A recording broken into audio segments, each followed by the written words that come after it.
What's up, everybody? This is a Together We Verse podcast, and today we are with the group, the Together Tales, right? This is volume one, the first iteration, and this is an anthology with 10 amazing writers from the Discord chat that was created about 2 years ago. And in that creation, a year later, we now have a book coming out. And today we're going to express and we're going to, in a joyful fashion, tell our story and how this was created, how this was made through these 10 amazing writers. So we'll start off with introductions. So we'll start off with you, Arlinda. Can you express yourself, give us your name, as well as where you're from and the name of your story? Hello, everyone. I will write under the pen name of N. Von Esterly, and I am from East St. Louis, Illinois. I live in Ohio now, but I am from East St. Louis, Illinois. I am contributing the story Rebirth into the anthology, and it is about dun, dun, dun, a being that devours others until it finds the spark of consciousness and eventually develops its own community in a very interesting way, which you will see. I am enjoying working with this wonderful group of people. I've enjoyed working with the Together We Verse group, and I am going to give it to the next person.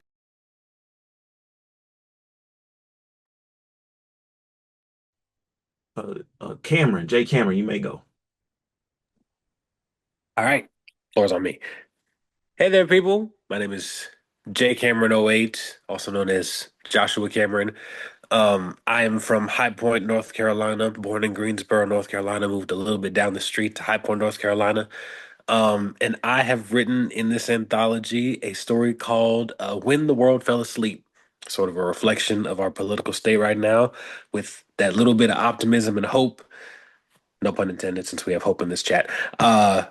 Inside of that story. I am ecstatic to be a part of this group of Black creatives that is built on the purpose of making sure Black creative voices get heard and just spreading that idea of Black creativity to both other Black creatives and like amongst each other. I'm really excited to see it. I'm really excited to see it come together. And yeah, I'm passing the mic to whoever's next. Hope you may go. All roads lead to hope. Hello, hello, hello. I am Hope, Hope No, Hopeful No, whichever way you want to say it. Um, I am from Dallas, Texas, but I've moved to Austin, just Texas in general, Texas born and raised. And I am the author of Child of Ash, which is about this Nigerian girl who can use magic. Um, and the story begins with her killing her mother and being put into a new coven where her mother originated and just finding out the secrets of who she is and what her magic really is built within. My God. um yeah, it's a lot, but So, cool, cool. What's good, everybody? I am David Moore, also known as Light Skin Koopa or just Koopa for short. It does not matter. We are all one, as Venom would say. I am from Jacksonville, Florida, and my contribution is Den of the Discarded. It is a paranormal-esque story of the shonen genre, basically focusing on, hey man, you shouldn't keep all your emotions bottled up, or something might just happen. You should lean on your other people in your community together. Yeah, Together we verse. together we verse. Also, shout out Uh, to us going in the 7% of Black writers that are published. oh wow. Mm, 7%. Come on, we gotta y'all snacks here. But next up we got Mr. Jock. Hello, hello, everybody. I am Mr. Jock, also go by Daniel Duham, but online, this is my name here, Mr. Jock. I was born in Texas, but I was raised in Louisiana for most of my life. And my contribution to the anthology is dry cereal. And I won't say too much about my story. You'll just have to read it for yourselves and find out. And I'm really excited. I think everybody here is really excited. This has been a phenomenal process, and I just can't wait to see how this goes. Go. And then we got the manager, the producer with a heart of a storyteller. Okay. When we See, I get feel like you right. undercut my joke now.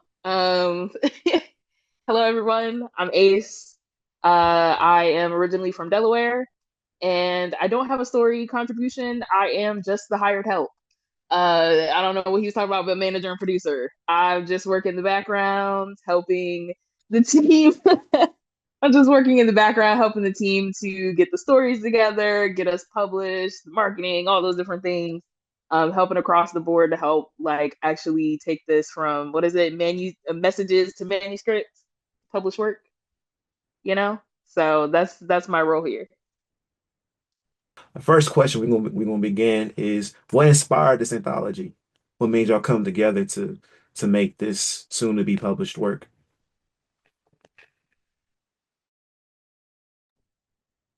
I'm gonna answer the question.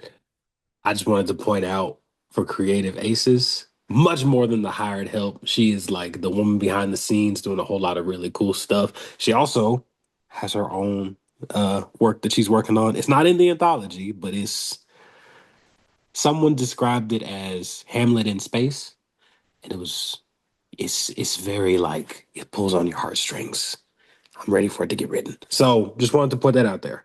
Um, While I appreciate that, this is not about me. Let's bring it back to I the just want to anthology. give you your Thank you. flowers. Just want to give you your flowers. You more than just a hired help. We are empowered. um, but in terms of like what this anthology is about, I mean, it's similar to what I mentioned before. This is a group of Black creatives putting their foot in like, I mean, first trying to get their foot in the door of like the published author space, the writing space, and becoming authors for the first time, as well as like dedicating time to editing, writing, getting reviewed, their own personal stories, you know.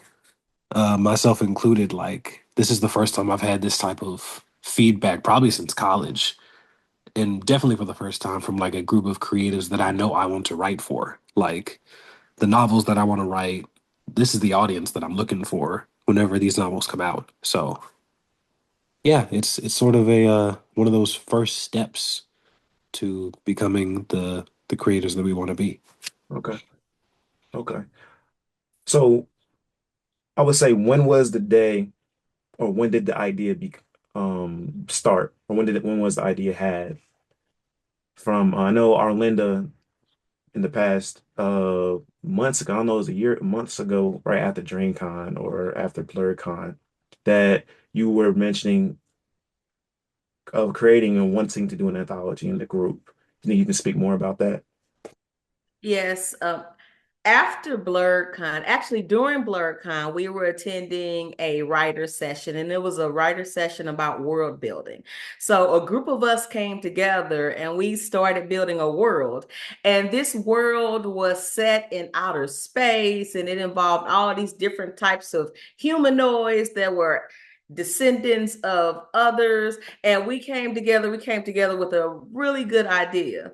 And so we said we were going to make an anthology all talking about different parts of that world building.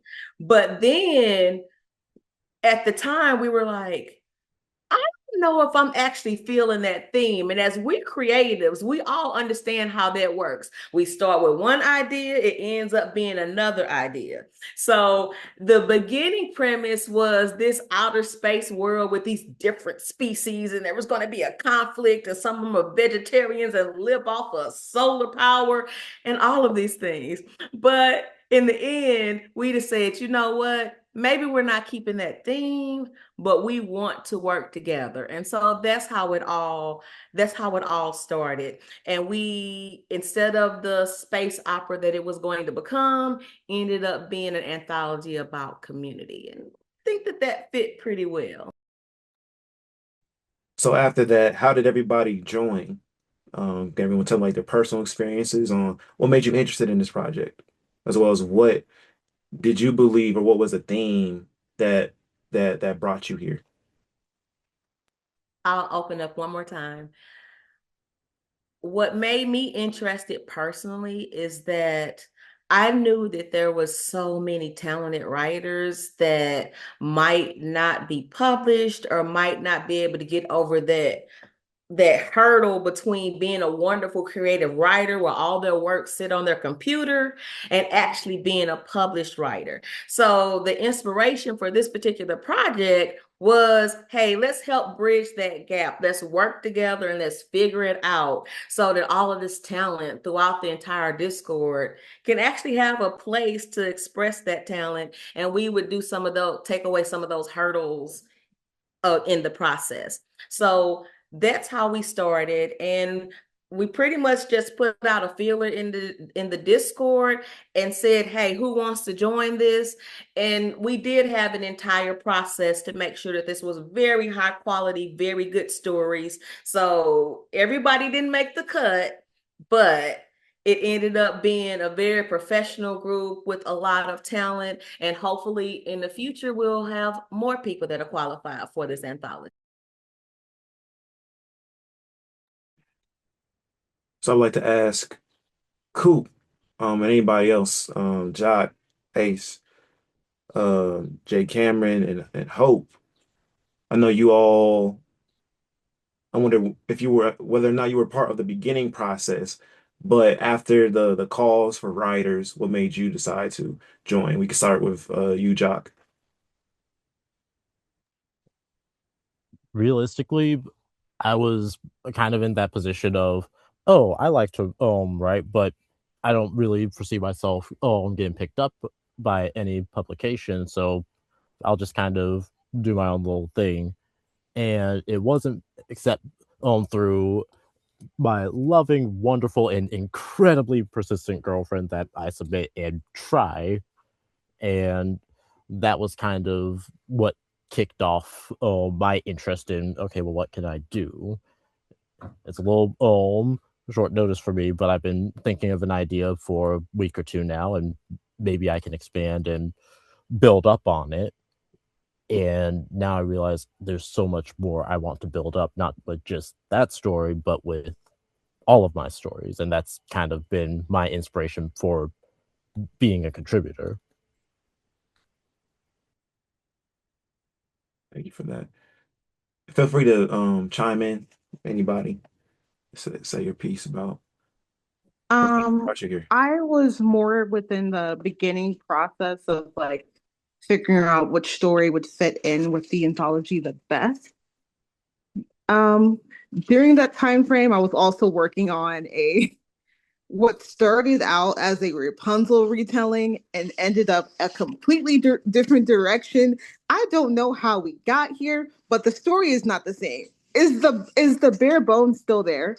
Yeah, but that was a process of me kind of letting go of something I've been working on for like 3 years and working with something that I knew I needed to just like release to just kind of grow from, basically. Um, so that was a very interesting process for me. And I don't often get to finish a lot of my work, honestly, because I feel like I never get to the point where I'm able to reach the end of the story. So this is something I'm really proud of and something I am very grateful that I've been able to be a part of, honestly.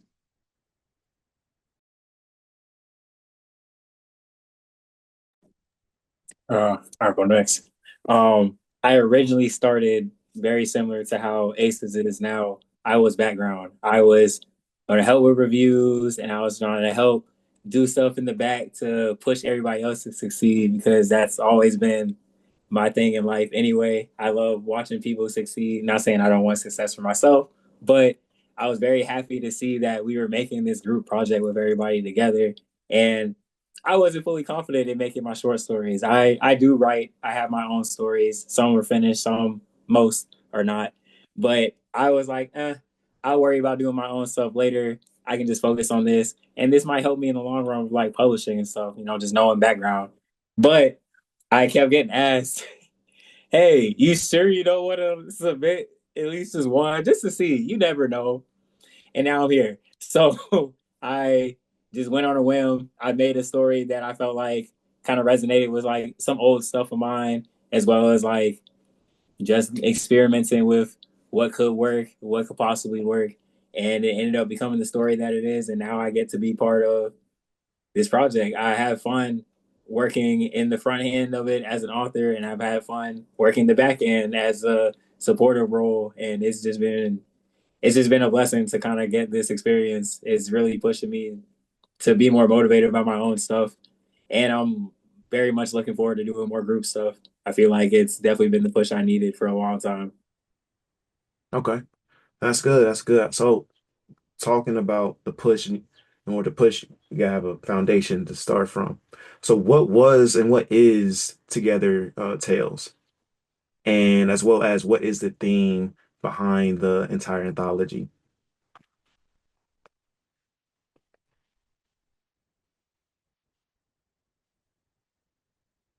I guess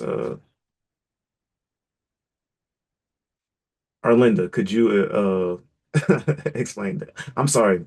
Oh no, this is no Mbon with me. problem. Mbon Esteli. You could just call me M. That works. That M.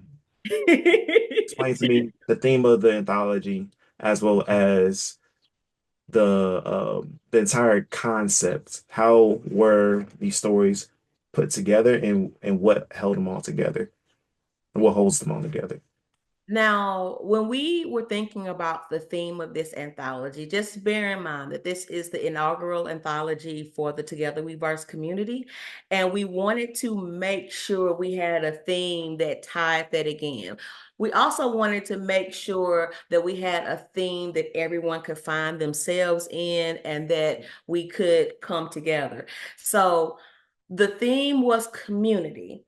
And we really focused on found communities, made communities, and not just family units. So, what you'll find in a lot of our particular stories is that we all come together, and it's not just we were born into a family and so we're stuck there. What it is we exist in a universe and we find people and entities that become part of our community.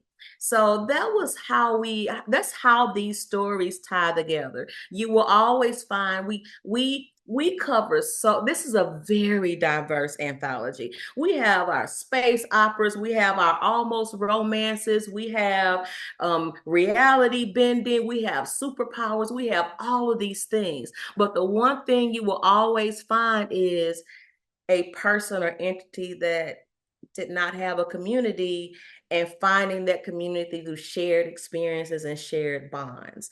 And that is what all of our stories have, the thread that ties them all together. And there's also a little bit of, hey, we had to work together as a community to even put this thing together. So I believe that the 10 of us came together and we're a little bit of a family or a bonded group. And so I can't wait for the next anthology for this group to grow larger.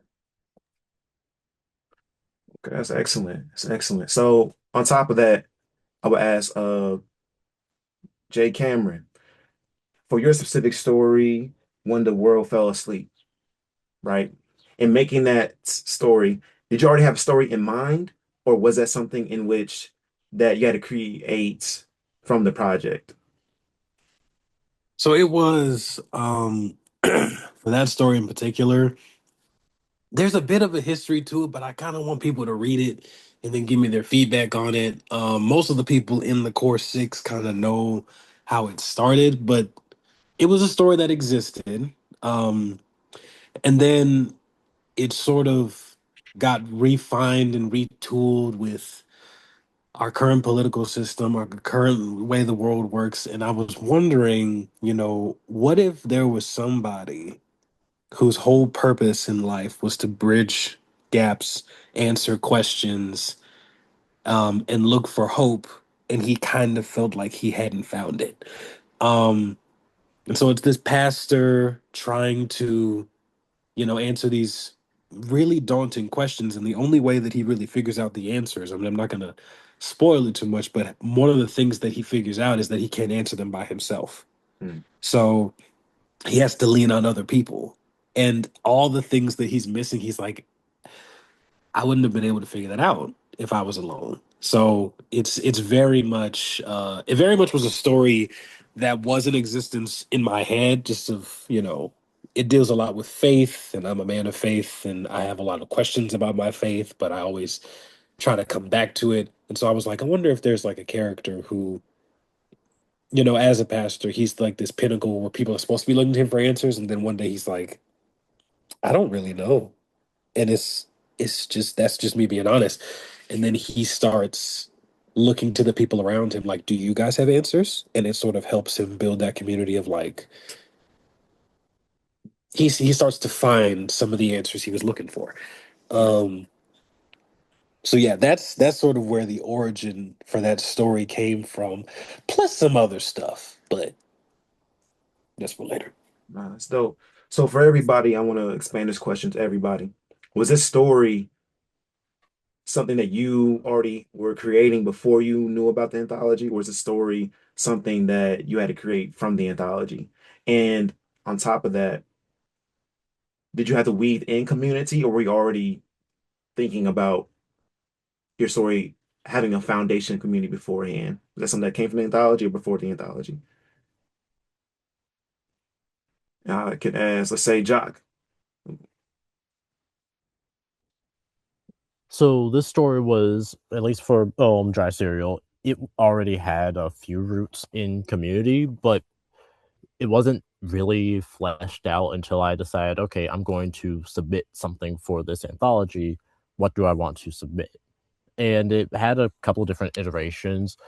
One that followed multiple characters, one that followed just a few characters, but I decided to stick with just one so I could more emphasize that theme of community, as well as just for the story that it is, be able to communicate, hey, this is this one person's perspective on the community they're in.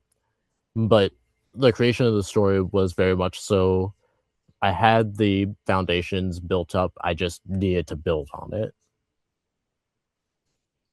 Amazing. So cool. Can you explain how your story came about? So mine was straight from the ground up. Like I said before, I was aiming to just be background. So I had no story prepared, no story ready to just jump in. So when I decided to submit, I completely started from straight scratch. I started with, of course, the idea of community being a thing. I, I don't know what happened, but Hope, can you explain your story? Was that something that, I mean, you mentioned earlier that you already was working on something. How did the anthology Yes. really, like, can you dive deep into how did the anthology shift your path? So the story that I wanted to write originally, it's not something that could have been a short story. It was going to be too long. He's back. No, continue. Welcome. Continue. Yep. Do I finish or do I let Coop Yep. You finish? finish. You finish. Okay. Um, it was not something that was built to be a short story, which is where I was struggling. So I had to find the kind of bare bones of it, of what I wanted to be able to tell, which is that this girl with all this power and being surrounded by power, but still feeling isolated in a world that doesn't accept her, basically. the fear of what she is capable of. So she basically has to go on a journey of finding peace with the person that she is in that moment and who she could be with the people who accept her for who she is. Okay. So No, that's good. That's good. And cool, we'll go back to you real quick. I don't know you started your connection started crumping. So I I am so sorry. I thought I put this thing on Do Not Disturb. A phone call so got through it and messed me up. that's all To good. summarize, basically started from the ground up. I started with the idea of community and joining into a community, and I pulled it from how I usually write my stories. I'm very anime driven, or anime is very inspirational to how I write, so it definitely reads off a bit like a shonen. So apologies in advance if you don't like shonen anime. It's here. um I also pulled from like some past experiences that I just kind of want to flesh out, and I just, of course, made more animated than actually what happened. But yeah, completely fresh project, straight from the ground up. Good, good. And for you, Jock.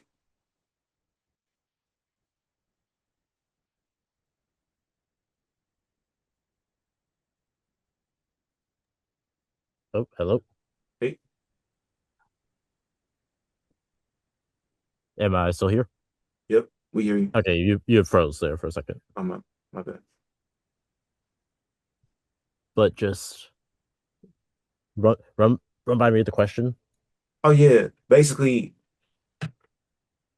the idea or the theme of community, was that something that came up through the anthology?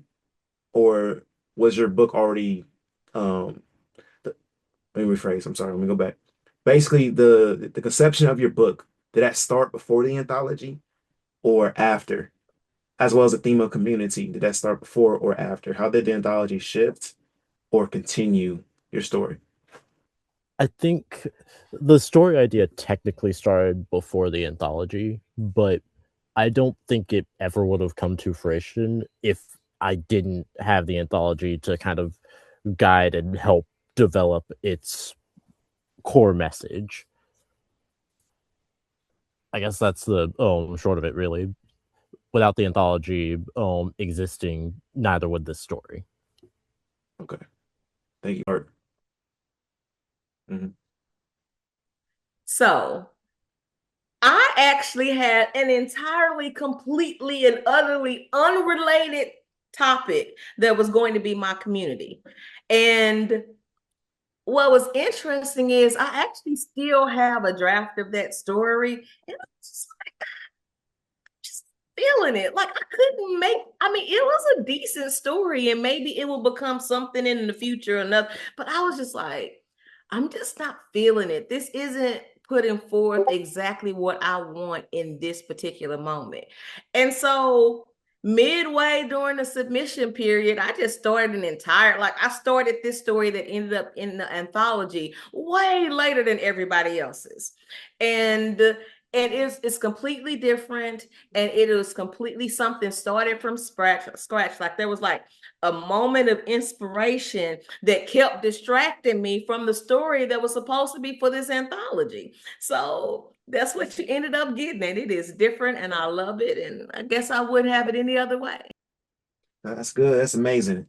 And I want to talk about, because the stories about community, this but the stories, that's how everything ties together, is community. But outside of that, so almost in the meta, in terms of like the specific discord and the glue that keeps it together. I know whenever situations come up or whenever we need somebody, there's always an ace you have in your pocket. So I'm wondering, for creative ace, for you being somebody who is the glue or was a big part of, though you weren't a writer, but you are a writer in the heart and spirit, and that's what you do. But you weren't a writer, but you taking the responsibility to help put this together and be one of the producers, I know one of the six, but one of the producers part of this project. Can you tell me about how you viewed community? What was your lens of community in this project? I'm not gonna lie, I'm still kind of chuckling to myself at that ace in the pocket. I love a good corny little joke. That was so good. The worst That was part so good. was Ace, whenever he said it is right in your heart, Arlinda and I both went like this from like states across. And I was like, you know what? We're here. We're here. But Listen, yes, and that's community. Listen, that's and the. that's community. Can we do it Um, any better than that? so for me, at the time when the group was deciding on, what the theme was gonna be, um, and we landed on, we're gonna do it based on community. I was like, oh, I'm like not in that mode to write a story about community. I was in a bit of an isolationist period, so I was just like, and I can't force myself to write something that I'm not feeling or believe in or whatever, what have you at the moment. And so I was just like, but I still want to like contribute. I still want to help. I also kind of wanted to get, the gun to the back of my head, like who was saying, where it was like people saying, why aren't you writing something? So I was like, oh well, why don't I just help with the back end stuff? And that'll be my contribution because ultimately, yeah, I still believe in like the entire like life concept of community coming together, finding a place that you belong, all those different things. And I definitely felt that way coming into the Discord. I've been always really looking for like a creative group that I could be part of, to, work on creative hobbies, whether it be art, whether it be music, whether it be writing, whatever, what have you. And I was just so energized and so interested from the DreamCon panel that I was like, yeah, I want to devote time to making this a thing. And if it fails, it fails, but I want to give it at least a good try. And so that also kind of relates back into how we, got into the anthology business and me being on the back end of it all. And yeah, it's been such a awesome ride over the summer. We was still in the summer, like a month ago, a month or two ago, we had the what did we call it? The summer workshop where a good group of us got together and we just like chatted and we did activities and things of that nature and really just kind of built more of that camaraderie amongst us as we're kind of building and this book that is going to get published right before DreamCon. So excited. So yeah, I think that was a long-winded way of explaining that. But yeah. No, that's good. That's amazing. I wanna ask to talk about that, mentioning helping others and making and being one of the people to help create the space for this to happen. I'm wondering real quick for everybody, is this everybody's first time publishing? This their first work? Yeah, everyone's first work. Yeah. Okay, for everybody, Yep. how is it? How was it writing something for the first time? I know it took a lot of drafts to even get to this space and dead stories to get to this space, right? How is it accomplished? How is it to write your first manuscript in the attempt to publish it? And we can start off, let me see. Let's start off with anyone want to start off? I'll And we can start all just interrupt each other to talk. Mic's off. Yeah. I'll start off. I want to point out one correction. There are a couple of us that have published before. I am not one of them. Now, I have books and manuscripts and poems and short stories just sitting on my computer. And I had just, before this story, had just never figured out the publishing process. While I'm going to figure out the publishing process and querying agents and publishing on Amazon and all of that, I could just write another story. So that's what I did. I let writing stories distract me from figuring out the publishing process. And so one of the actual reasons why I was so that I so strongly wanted this anthology is pretty much to force me to figure out the publishing process. So um I am not a novice writer. I have written a lot. I actually have a lot of different writers groups, some of those with published writers that are saying, Orlando, I am so angry at you for not actually putting your stuff out there. So this isn't coming from a place of inexperience, but oh my goodness, I am so excited to actually, for once, have something that makes it from my computer to be out there in the interwebs. I'm excited. Definitely consider me one of the ones that wants to see the published work of M. Von Esteli. Because, yeah, we've talked about, I mean, because M. Vaughn and I are in a writers group. Like the Discord has, well, it had two different writers groups and then we merged into one. And so whenever we were separated, M. Vaughn and I were in the same writers group. And so she read over my stories, I read over hers, and I was like, I see a world here. I need to see it in pen and paper. And I've said that for like almost, I mean, basically every author who's in this anthology. I'm like, all right, so when are we getting your Game of Thrones series? Because I want to buy it. And they're like, okay, pressure. But it's true. So that's one part. The other thing is, Aces, you reminded me that was last month that we did that summer session, and it feels like that was probably in February, but it wasn't. It was last month, and for one thing about this process, I mean, it's really just doing it. Like, I didn't think that a story that I had in my head, probably when I was in high school, would be a part of a published work as a group of in an anthology series, but I had a feeling that I could write something down and that I wanted to, get into the publishing space. And I was like, you know what, just try it. And the amount of times, I mean, Koopa's mentioned this, I think every author can attest that like the version of the story that you had as a rough draft for one, and even the first version that you published to the Discord for like, here's my review, it's a totally different story now. Like it's changed to the point of like, I was able to learn more about my protagonist because I was like, oh, I got to push you a little bit. Like, how strong are you? And it's, can you withstand the criticism? He's like, I really am. Just, you made me. So we going to have to figure this out together, I guess. So it's, you hear a lot of authors talk about like, I had to rewrite my whole story. I had to rewrite my whole story. It's true. I mean, it's not dangerous and it's not scary, but there's parts of it where you're like, oh, in order to make this hit harder, this entire paragraph has to go. And it's like, okay, so that's just part of the process. I was able to learn that during this publishing process of like the retweaking of things to make them stronger and to make the story hit harder. Hmm. Hmm. Hope. I know you got an interesting perspective as being one of the first people to follow the Discord. So I'm wondering from your perspective, could you imagine publishing within the Discord at the time period when it all got started?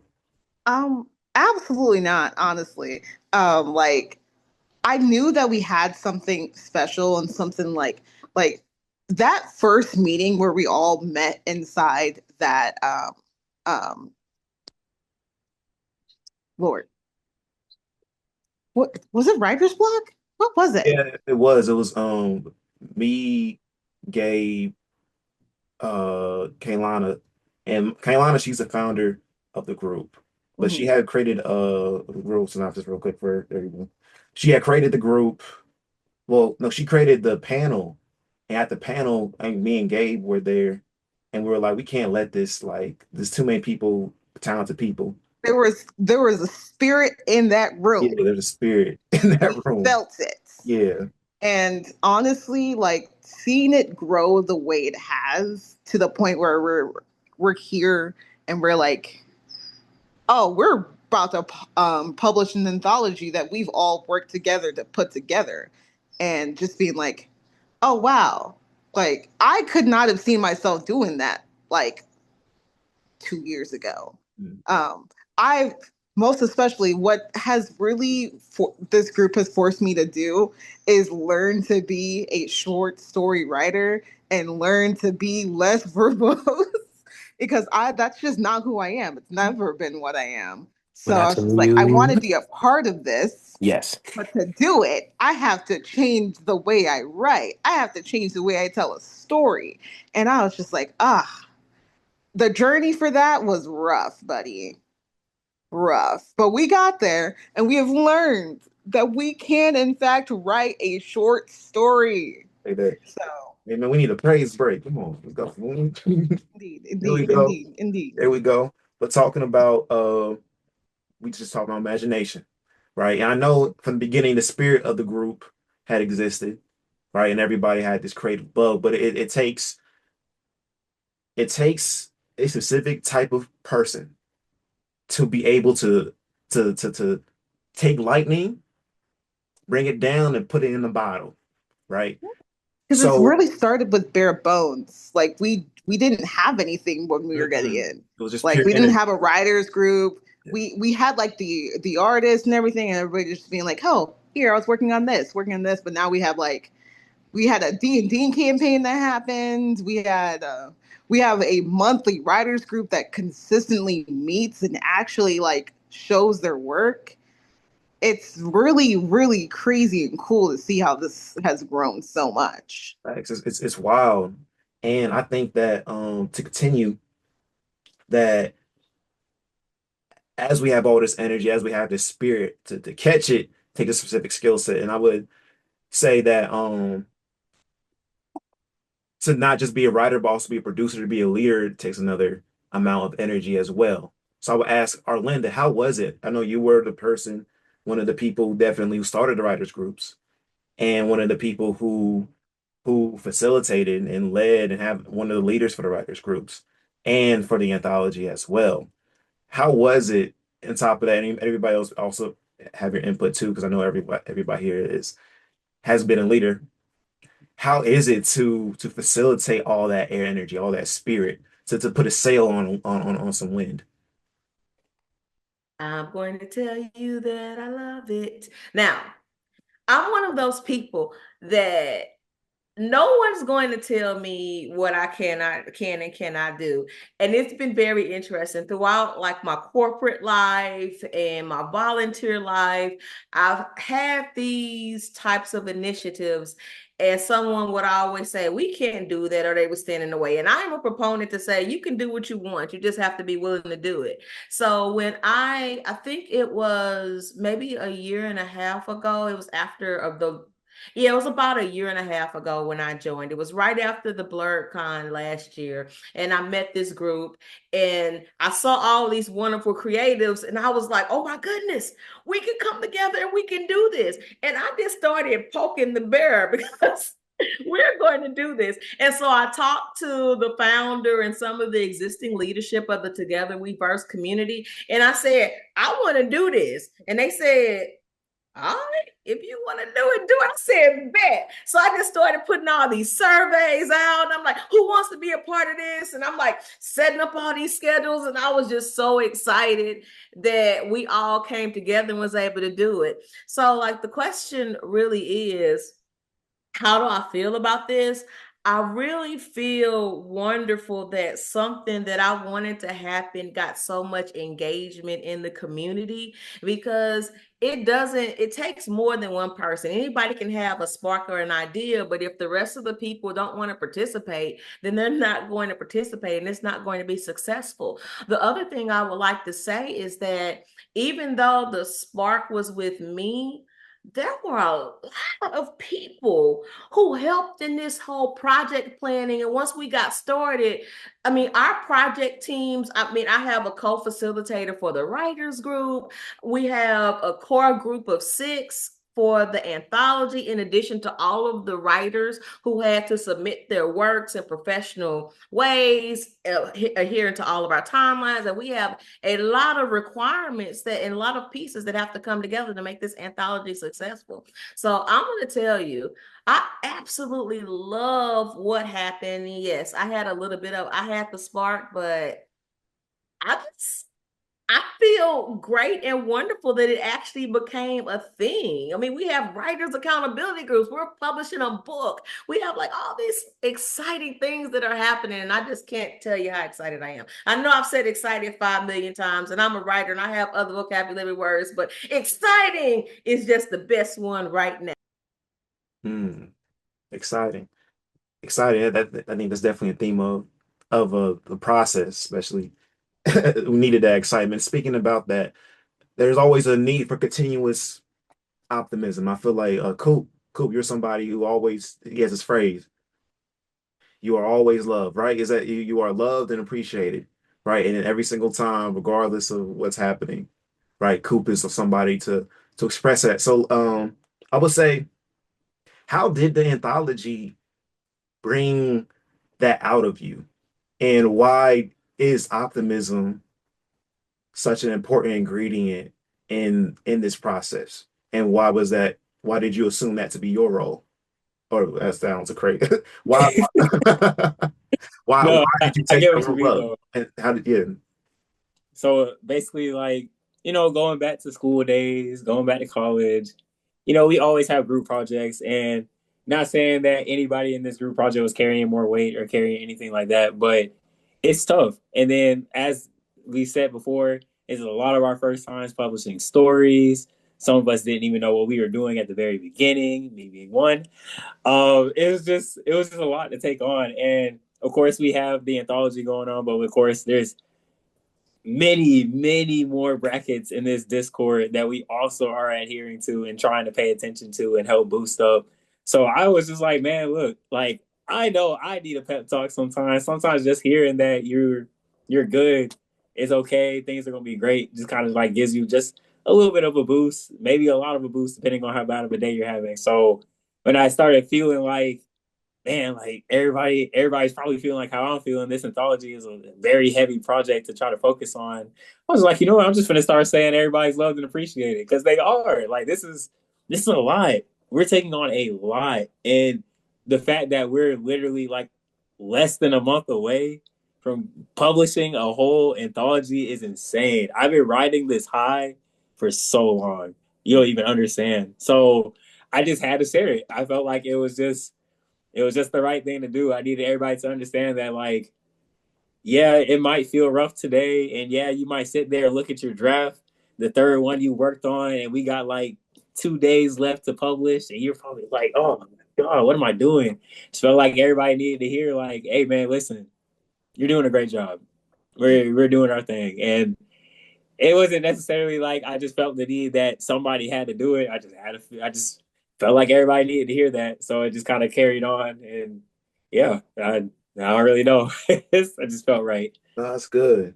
That's This good. is why the man writes shonen protagonists because he is the shonen protagonist. That's That the is way. just encouraging us with his Rasengan of positivity. There we go. Yeah, and as we continue to talk about what we all kind of brought, I know Mr. Jock. I know I think you are the newest, one of the newest people, at least in this configuration of people here to come in, right? And it was interesting seeing you assume and take up more space as we kept going, being part of the writers group and then eventually becoming more of a bigger voice to a point now in the process of making this, you are part of the people to when we ask for a vote, you're part of the people who come in and vote, right? You're part of the like so how did you and how did this group allow you to grow and expand yourself? So whenever I've joined the server, and I have a habit of this, I will join a server, interact for a few days, and be like, okay, and then I dip. Not from anything personal, but just because it's like, okay, I've got stuff that's coming up, things that are getting busy, and I can't really keep up with every single group that I'm in, so I'm gonna recede back, maybe be active again. But after that DreamCon that I joined had ended, I think it was a week or two afterwards, there was a workshop being hosted, the Garden Workshop, first one of I think now two that have taken place in the server, And there's a lot of really good things about it, but the primary thing was just you sit down, you learn the garden process, and you you do a little bit of creative works just for an hour, and that's it. And it was in that moment where I was like, oh, these aren't just a bunch of people that are just talking, save face, or maybe even just oh here like me. No, these are people that are inspired to do something and are inspiring to do something, Mm. which got me into the writers group, which got me posting more of my little random writing blurbs. And then I believe someone reached out to me. I don't know which one reached out to me first, but I was reached out to be like, hey, you want to kind of like join the big league, the big dogs, like start interacting with the community more intentionally, and maybe start a panel, maybe start a activity in the server. Maybe hope you already mentioned it earlier. I ran a few one shots in the server for D&D, kind of giving people like the rundown of just D&D, but also as a means of storytelling because I love storytelling, and that kind of loops back around to how this anthology, this server, this group made me realize I don't want to just say that I love storytelling. I want to tell stories. Mm. Mm. That was great. That was great. So to add on to that process of going from saying you want to tell a story, always have something in your mind, and then eventually moving on to actually have something physical, actually making one. I assume there's a lot of parts that need to be put into place, right? So like, like baking the cake in a sense, you got dry ingredients, you got wet ingredients, you're mixing it. You mixing it, and in that mix, there's a lot of lumps. So how did I would ask creative and Josh Cameron, what was accountability like? What was it like to even out them lumps to get an even mix?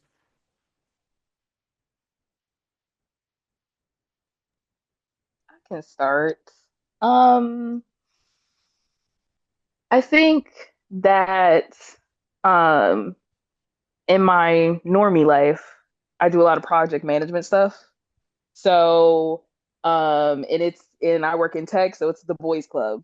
You got to learn pretty quick to be assertive, but also, nothing too crazy, be respectful.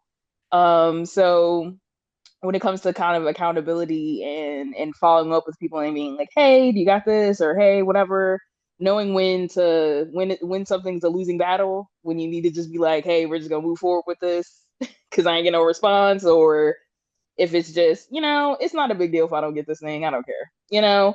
Things of that nature, kind of always being able to be adaptable in the goals that you have. Because sometimes it's not really about like meeting the goal like you intended, but finding another route to get there. Mm, Especially when you're working with, 10 other people, whether that's behind the scenes or in getting the stories done, things of that nature. Even when we're doing like the editing process, and we're reviewing all the stories and being like, hey, maybe you could cut this, maybe you could change this, finding ways to be able to be critical without, being mean or, over aggressive or anything like that. And I think it really comes back to the whole point of like community. I think we all like have a understanding that everyone's here with well intentions. And so it's a little bit easier to be like, hey, we gotta edit this, or we gotta do this, or I need you to get this done by this time. Because you kind of have faith that people aren't coming at you to try to be mean or try to be a dictator, be your mom. People are just here we're trying to all work towards publishing. We all have this goal that we're excited for. And then we understand that there are things that we need to do to get to that goal. mm, So it makes it a lot easier. I feel like we didn't really have too many friction points, honestly. And even if we did have some, honestly, we've really for the time frame in which we have tried to get this done, I think we've done really, really well. Mm. Mm. So, so Joshua Cameron. I keep having to add Cameron. I've seen Cameron too much. I want to call you JC. Oh, there we go, JC. Yo, JC. So, how were you accountable to yourself? I know you mentioned that you were tough on your character. You were tough on your protagonist. And I assume that for everybody, we see some of ourselves in our protagonist. So, how did you hold yourself accountable? And how did you create the story that you wanted to, right? But having a mix up and a hope explained it. Having enough assertiveness on yourself, have enough grace on yourself. What was that balance like in accountability? So, I love that question. I think Ace hit the nail on the head, which was, I mean, we didn't run into too many friction points, and if we did, we kind of smoothed over them pretty well. We also have a pretty good working group of like-minded individuals, so that there's not a whole lot of like, and also if we hear opinions, we kind of understand and respect where those opinions come from, and then we start to navigate them that way. Um, I also think realistically, I mean, this is a passion project. And with the benefit of a bunch of creators working on a passion project, it can go one or two ways. It can be like we all have different passions and we're all going in different directions. Fortunately, we all had a pretty clear compass rose of like, here's our North Star.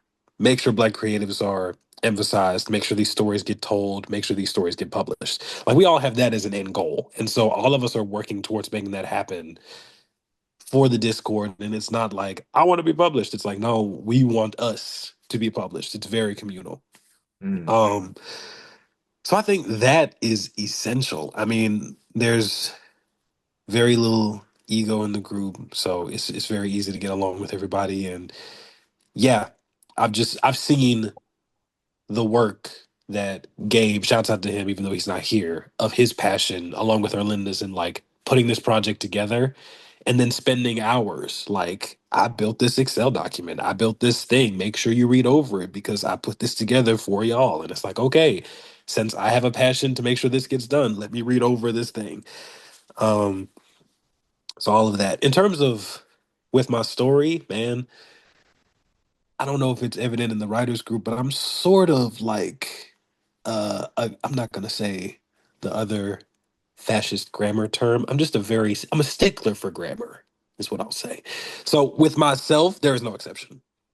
Whenever I'm reading my story, I'm like, he's gotta go. We gotta change it. Um, like most creatives, I'm very precious with my characters, but I also understand like the greater good of the narrative. So the grace that I had was I know that this is my story and I want to tell it this way. The assertiveness that I had was, but if you think of a better way to tell it, let me know. And we had a lot of those conversations on the front end of like there were times when I was reading through my story and I had the feedback of it's really good. Is it in the community theme? I think that's a big thing that we saw a lot of the authors dealing with of like fitting within the theme of community because these are a lot of disparate stories. Like Arlinda mentioned, we have space opera, dystopian fiction, superpowers. And so all of them being like, and now how do they love each other? It's like, well, some of the stories, we got to find our route there. But I think in the end, you really do get the sense it's a bunch of different stories, but they all manage to give you the warm fuzzies. Like I don't think I finished one of the stories and didn't finish reading, and I wasn't like, oh, they happy. Some of them, it was after I cried. I'm not gonna name names, but yeah, just know if you read this story, if you read this book, if you read this anthology, just know you might have to bring some tissues for some of these because some of these writers got brass knuckles of emotion. I'm not an exception. You might cry for my story, but if you do, just let me know because in the weird creative sense, good. Let me know which part you cried at because I got a poet friend and he's like that. He's like, no, I don't want to make people cry, but which part did you cry at though? Like just in case you want to tell me. So to continue on top of that, it takes imagination, it takes accountability. But when do you know continue on this cake analogy? What when do you know when it's ready to be pulled out? Well, you set the temperature, you let it sit 20 minutes, 40 minutes, an hour. When is it just right? And this is a question for everybody. but I'm gonna start off with, let me see, Jock. I'll start with you. When did you know your story was just right? And then everybody else, please hop in and explain yourself. So that's the neat part. Uh, I didn't know. I didn't know when it would be ready or when it would be perfect, because if I sat there trying to perfect every single aspect, every single angle of the story, it would have never been finished. I would have been too indecisive on how I wanted to portray it, because it would either be, oh, I could add this, I could do this, I could do that, or oh, this could be fleshed out even more. Let me write another 20 pages about it. But there's a certain point, I think, that I was like, I need to set a hard cutoff for myself. Where do I want it to begin? Where do I want it to go? Where do I want it to end? And once I've reached this ending, am I satisfied with setting it out to the world? And I guess in a roundabout way, my answer to when do I know it's ready was simply saying, it's ready. I'm sending it out. I know Hope mentioned earlier that you know you started off as a big book writer, right? You making 400 pages, 800, whatever amount of pages, but going from that to 10 to 15 to 20, right? That was a challenge, correct? So when did you know? I want to hear your perspective. When did you know it was ready? Because you had to cut up. You was doing Thanksgiving meals, and now you can only work on the pie. Mm. So when did you choose specifically one recipe instead of a multitude? Honestly, I think when I really got towards the ending, the climax of the story, where I realized how, like, because I had no clue how I was going to end this story, because there was so much I wanted to do, and figuring out what the main character's end goal was going to be, whether it to be destroyed all, or to or to allow things to um, change truly, was when I really realized. I was just like, oh, this is a cohesive story now. Um, like watching her journey and seeing that this is where she's gotten to, I'm just like, oh wow, okay. Like this is a real story. I don't feel like I'm missing anything. And that was a part of what I was struggling throughout the journey of like, man, I wish I could have added this. I wish I could have added this. But like looking at my story now and everything I was added, everything feels intentional, which is something I'm really proud to be able to like see. That's amazing. Real quick, I'm gonna end this and we'll come back again for another session because it's about to end soon. So, yeah. I was about to be like, you better be careful. I want them to catch the in-betweens. I Here's want it to be like behind the scenes of like, why are they giggling so much? It's because we like each other as people. I mean, we cool. Who wouldn't like us? Right. back. Join the Discord. Join the Discord. Segue. Anyways. That's like because Coop's want to put like a Jordan just have this little spiel right in the middle. There's like an ad break and then we'll continue. But yeah, but Hope mentioned intentionality earlier. I know you being the curator of like the stories, you had the ability to continue to look over the themes, to continue to look over the stories, and in that you also had to reflect on yourself and see what had to change within your story, right? So like I know you mentioned you had a draft beforehand. So how did that draft change after going through everybody else's drafts? Okay, so the draft that I had before was an entirely different story. It was a space thingy. It was space, it was different species, It was everything. This current story, I had to actually define what the species was because it was a devourer of species that eventually found sentience and formed a community in a very unique way that you'll have to read and find out. So it wasn't really influenced by other stories. However, I had to be extremely strict with myself as one of the project heads and one of the people who were reading some of these stories.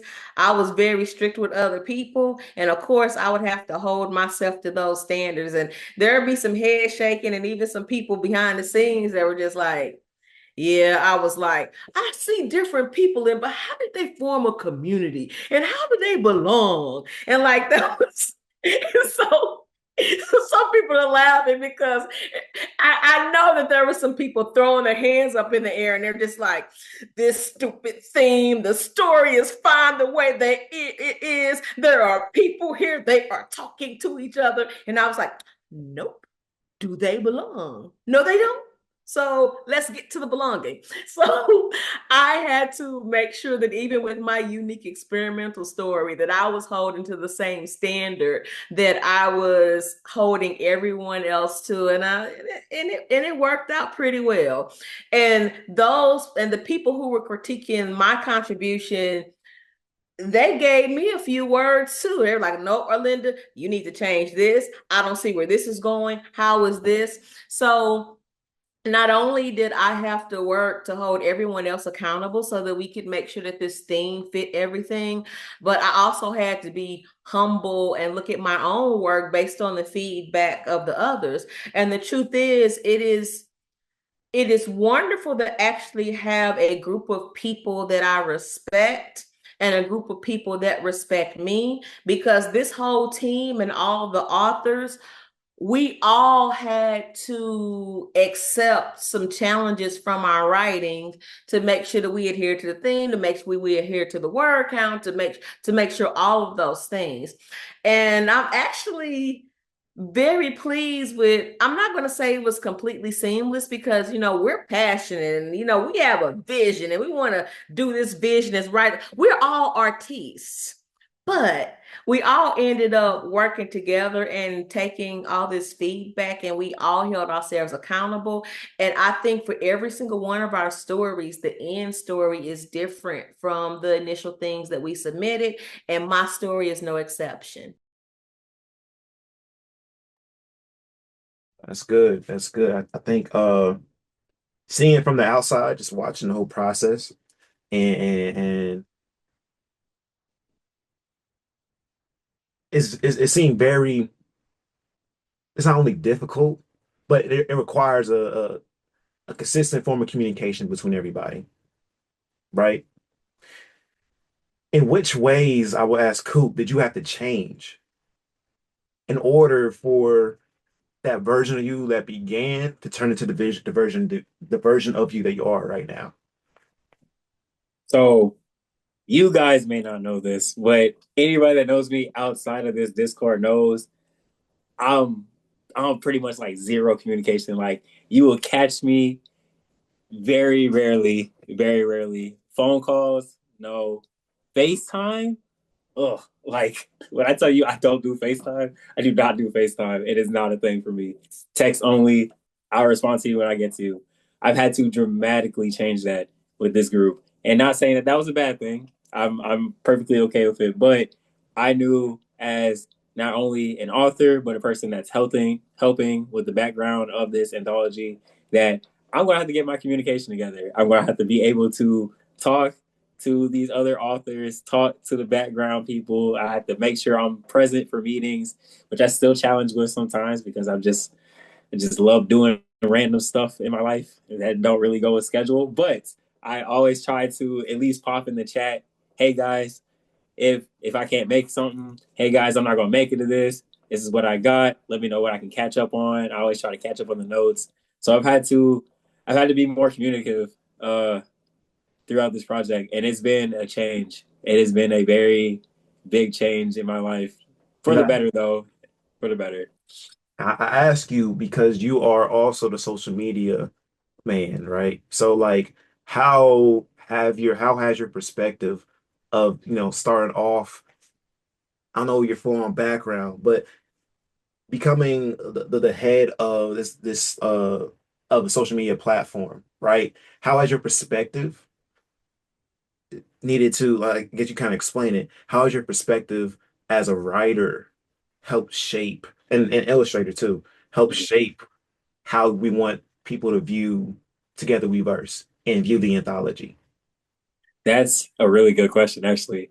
So, my main thing with our social media, and of course, still a work in progress, but our main thing is trying to make sure that people understand that, yes, we're currently pushing an anthology series, and yes, it is about writers, but there is plenty of different creative options in here, and that everybody should have that outlet and know that we have that outlet to express those ideas, whether you're a screenwriter, a poet, spoken word, art. We have many different forms and outlets of that in our chat. And as a writer and illustrator myself, I want to be able to express that through our social media page and let everyone know that all are welcome here. You guys, if you looking for a space to interact with fellow blurs, or just you just want to float, you just want to see something, maybe get you inspired. This is the place to be. This is a wonderful group of people in many different facets of life, and I couldn't be happier, being able to help. You know what I'm saying? Like I really came into this Discord, as was said earlier. I came just to see what was going on, maybe drop a couple, little things here and there. And then eventually I probably get sick of Discord and dip out. But yeah, I really been really happy being here and pushing out panels and pushing out this anthology series and letting the people know, like, hey man, we doing the thing over here. Like we're still technically fresh. We barely even really scratched the surface on anything. So I want people to get in on this while we're still in these early stages, because when this takes off, when we get into the big leagues and stuff, I want everyone to be like, yeah, like we was here, we was doing this, we was doing that.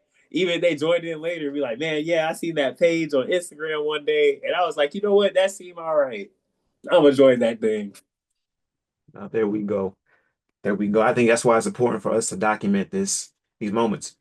Us having this conversation, it just showcases the beginning, right? And I think it's important to reflect that so everyone else can see how new beginnings are, right?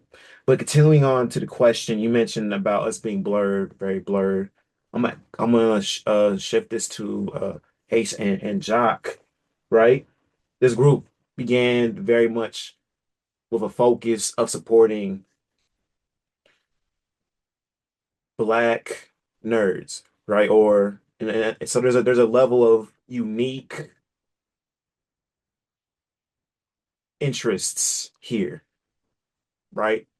And within those unique interests for the both of you, right? How did that reflect in the process? This is a process for you, Ace, the process of making this anthology, and for Jock, that identity expressed in your writing.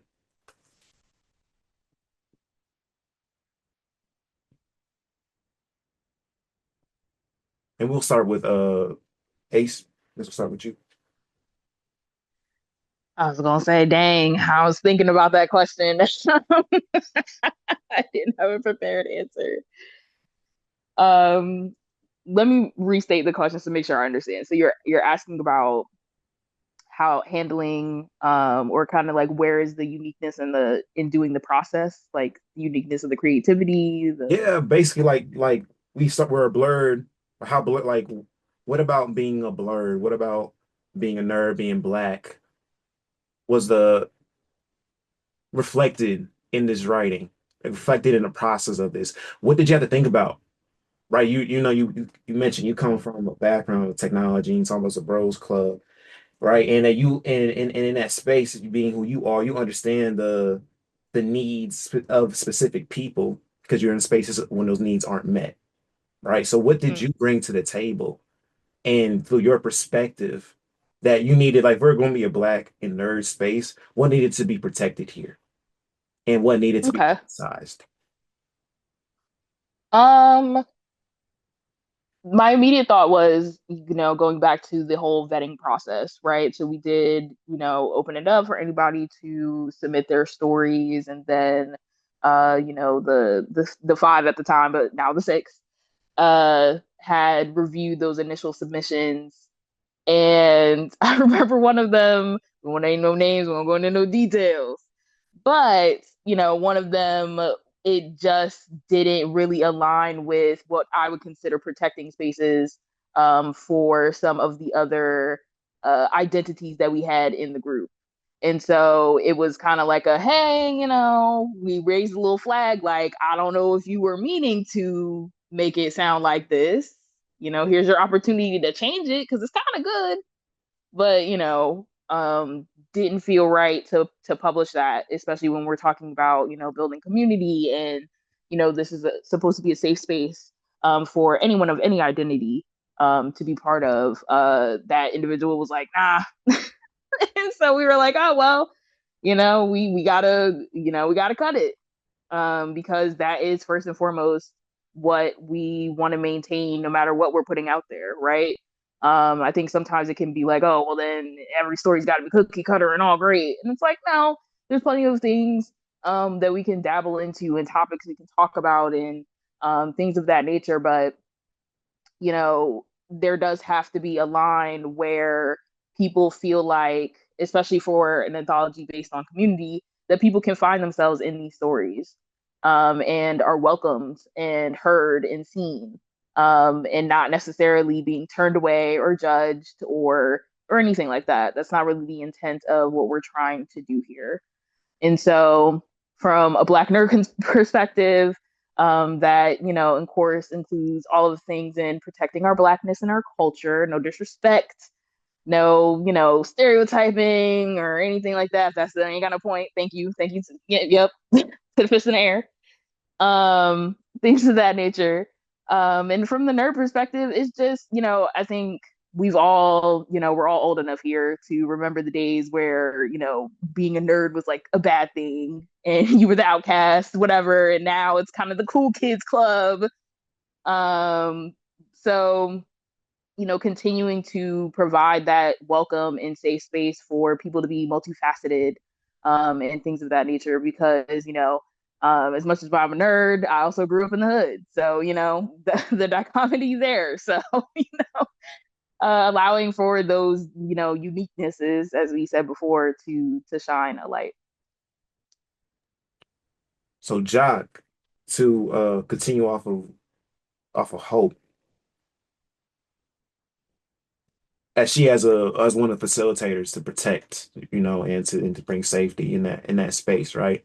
How important was to your background as being, nerd and black to your story? I'm sure you saw yourself in your main character, and you see yourself and you live experiences in life that reflect the story, right? How did that all come together? How did it lead to you creating the story that you have, the facilitation of safety in this space? So to first bit answer the question, as far as identity is concerned, yes, I was a nerd growing up. That's kind of just what I lived in, but I kind of contribute a lot of my own personal growth to a lot of the online communities I was a part of. It's a big reason why I'm presenting myself as Mr. Jock, as that's just as much of a part of me as my day to day. And one of the things that I was thinking about when I was kind of setting up this story and kind of dedicating, well, whom I'm writing this about. Mm. A lot of the central themes that I kept circling back onto was mental health, autism, and things of that nature.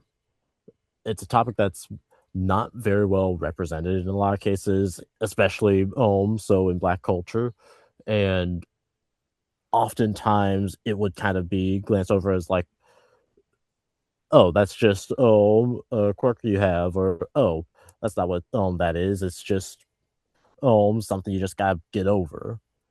And finding that place to belong from that perspective is it feels like a monumental task.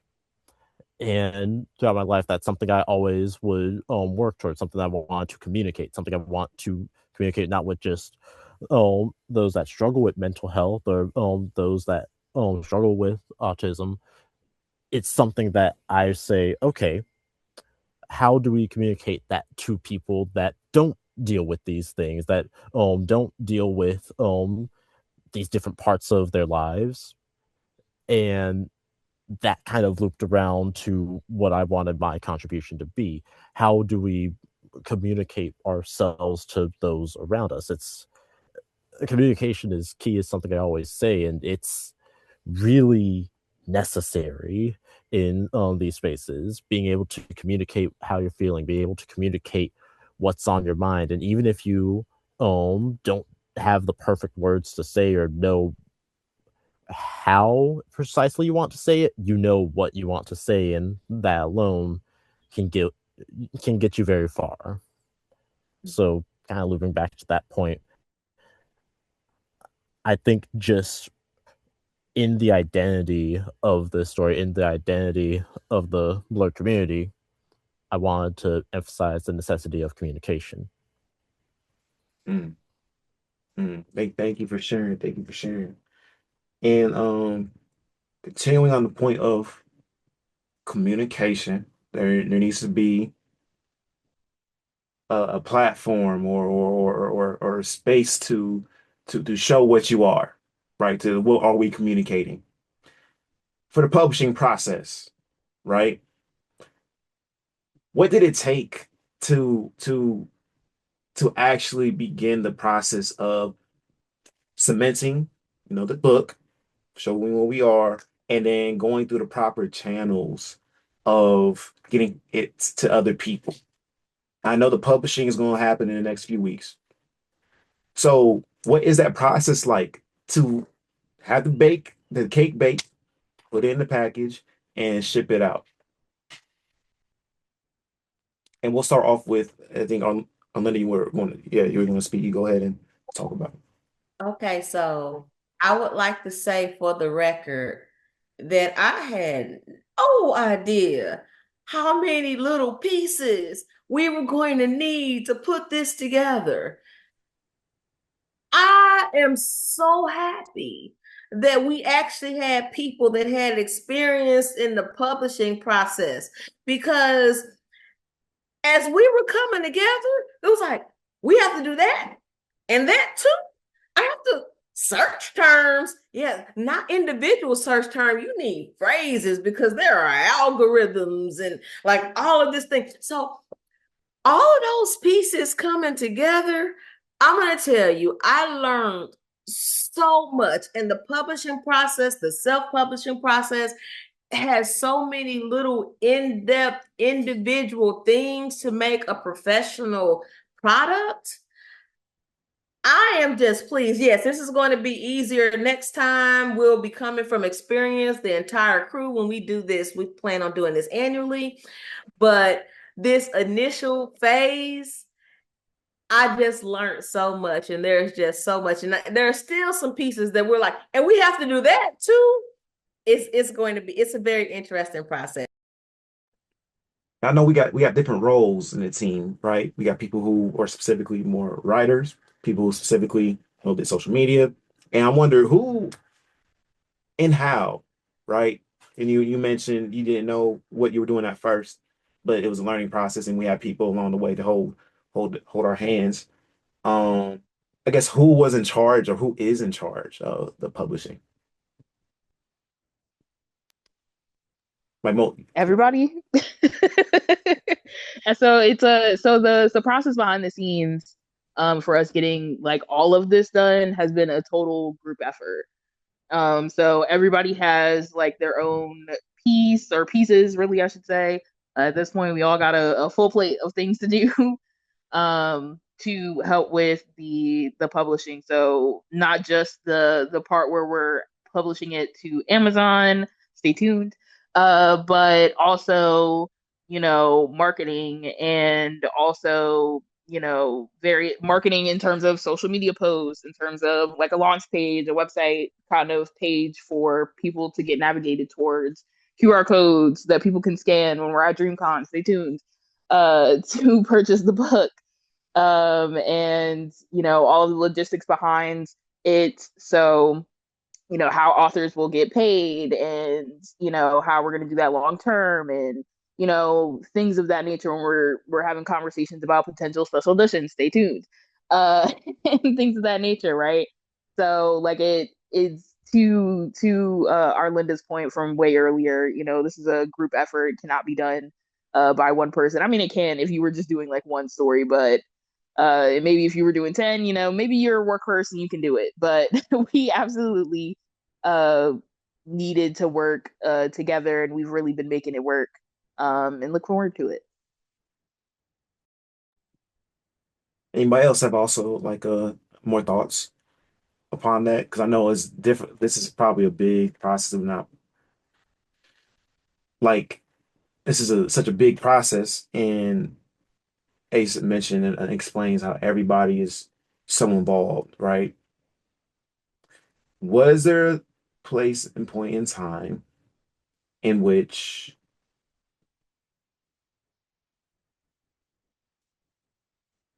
you had to be like, this is in God's hands? Like this ain't going, I don't know. Like, and what was that specifically? A point in time in that process. There have been some moments when, you know, it's very interesting with having a boardroom of creatives who want to get something done, and they're like, okay, all right, well, I know what I want to do next. Where does everyone else want to move? And you're like, you know what? Let's come to a consensus and see what we can do. I think those moments where there have been some times when it's like, all right, the chips are gonna fall. But I've also seen it where the chips are gonna fall, and then someone goes like, "No, wait, I can grab it. Give me 2 seconds. I got some on my sleeve." And full of us. I mean, just looking out and being like, "I really have to work at this." Like, oh, there's a lot of dedication in this group. So I think we have had some moments where it's like, all right, if God don't do it, it won't get done. And then a little bit after that, we go, we can be in some heat. So we start to move, and we're like, all right, we're gonna try just a little something. I've seen both in this group, and I greatly appreciate that because I hate to be the only person in a group. I've been in other spaces where it's like, let's do the thing, let's build the wall. No, right, wrong phrase. Let's build the ark. And everyone's Someone else take a chip, catch a chip. Yeah, I heard it was disconnected, but just kind of to bounce off of that, like I am to so be glad censored. she.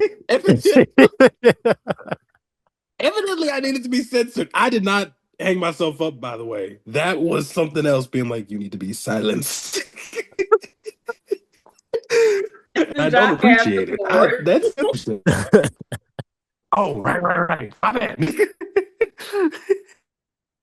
Yeah, I want to add on to what you're saying. Like, what I noticed that was one of my most worried parts is like, okay, I know that I still have things to do, but I know I'm also taking care of different things as well.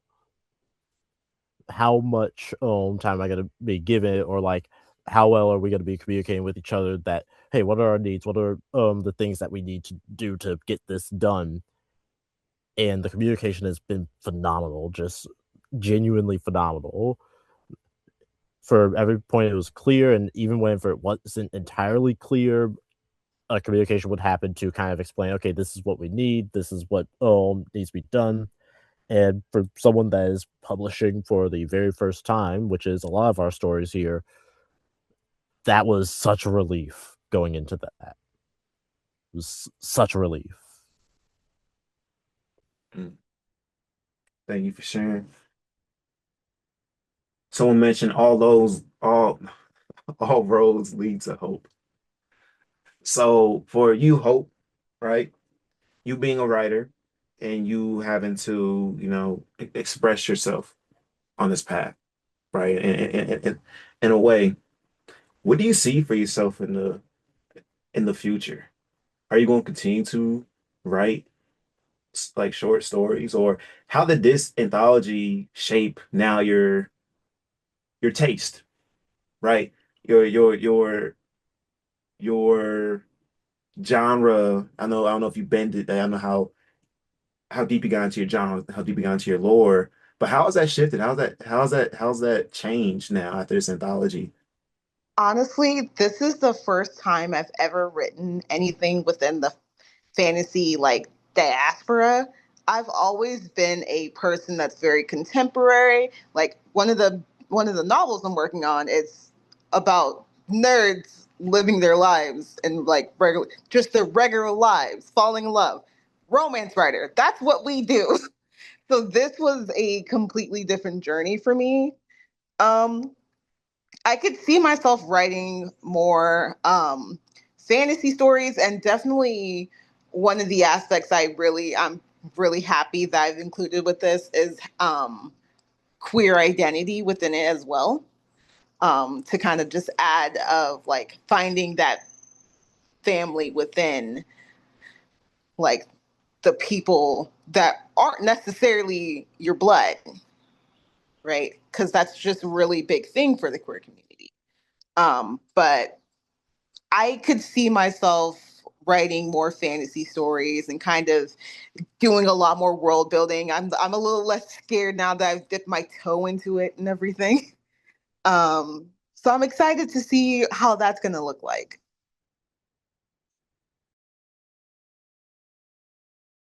Excellent. And we got about 10 more minutes left, right? And you guys all have everybody shared so many poignant points. And I think that to end this off, or do our best to end it off, right? You all have now broken the ice, or you're about to break the ice for yourself.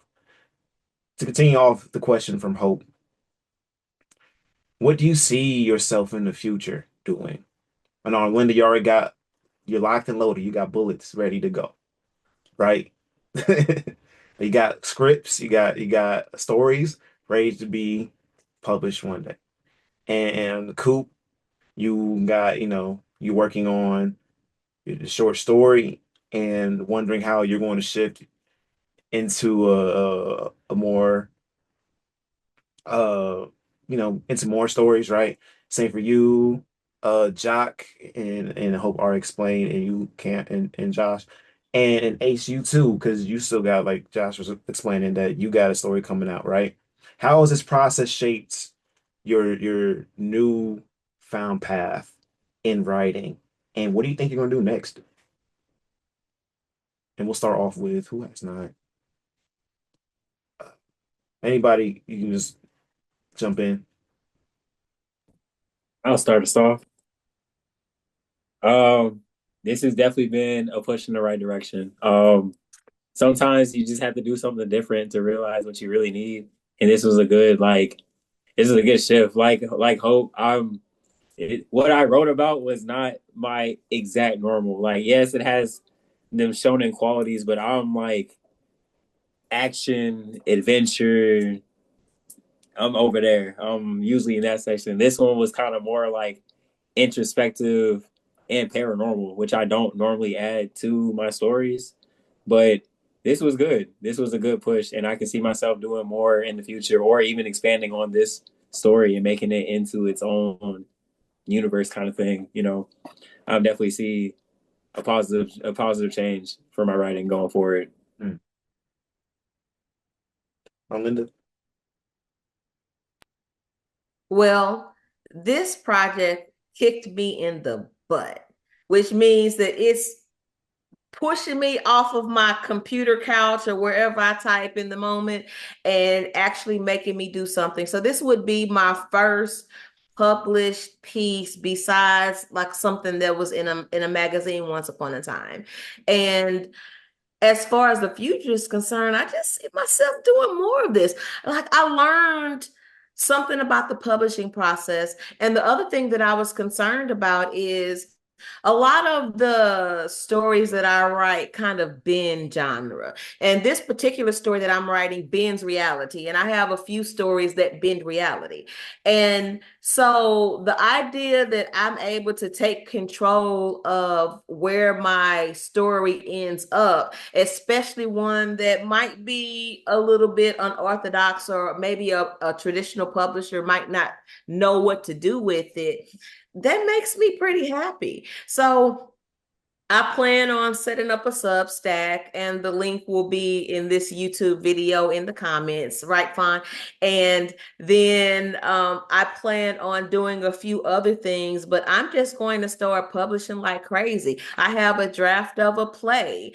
And one of the things that's really good about this particular community, the Together We Verse community, is whereas before I was sitting alone typing on my computer and putting these things out, within the community, we have connections with so many different creatives that can help us launch and shorten some of the time frame to learn what to do, right? So I'm really looking forward to publishing my play and publishing my short story. And I have two complete novels in my computer that I'm looking forward to coming out. So this is the impetus to get off of my butt and actually do what I need to do to get my work out. And so that's the future for me. And I'm also gonna like learn this social media thing because I guess I need to do it to market my writing. Ugh, I hate social media, but it's happening. On to the next one. On to the next one. And on to the next. Jay Cameron. I hope you all can you hear me? Yeah, you crumping like crazy.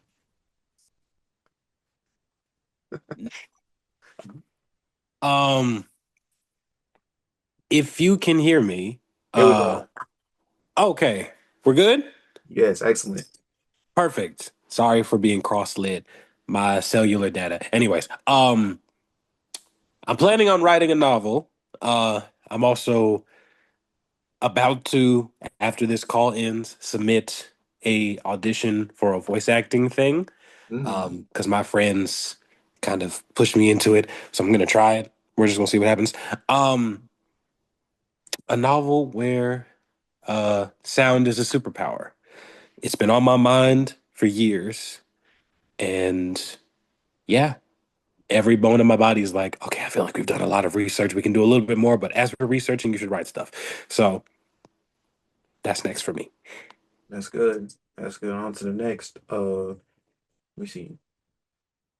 Jock, have you? No, Jock. Uh, You said, nope. Uh, so what's next? A novel, some more tabletop campaigns, and a complete and utter chaos, I presume. Just complete, I don't know. But the important part is I'm looking forward to it. I'm Mhm. looking forward to all of it. And this anthology is proof that I can look forward to it. So there's that. Excellent. Excellent. On to the next. Uh, Ace. You can Well, specifically about your talk about your writing, please. Please do so. I was. Very good. Thank you. I'm about I to manage was. more projects. How about please talk about your writing? Well, we have so many ideas. No, but so yeah, it's I'm still planning to finish up my story, The Black Dawn, this year. It is a sci-fi horror, and uh okay. And I yes, it still will be some bit of a tragedy because I love a good tragedy. However, because of circumstances as well as this group here, I might let up the gas pedal a little bit. Which for people in the writers group, they people who are in our writers group know that it was going to be a ruthless ending. So now, but I've warmed up and I've thought about the themes of what I want the story to be about. In particular, I think the ending of a story is always the point where you're supposed to be like, what am I trying to say here? What's the thesis? And I'm like, you know what? Maybe maybe it doesn't have to be so tragic. Maybe that's not what I'm trying to say. I don't know. Baby, So that's we're gross. musing about that. So that's it for me. That's good. And I know, hope you explain a little. You explained earlier, but I want you to still close it out. Okay. So the story I've been working on is basically two game creators who have a past and who have to work together to create a game that they've been working towards basically throughout their whole college career and kind of um it's another found family kind of situation where you're finding the people where you can be weird around and you can be yourself. A lot of neurodivergent identity here, also some queer identity here. Something I'm really proud of and can't wait for it to be done because I've found my people and it's y'all. There we go. We love you too. Love you too. Hurry, say the thing. You are all loved and appreciated. Yeah. Yeah. Let's go. This is such an awesome group.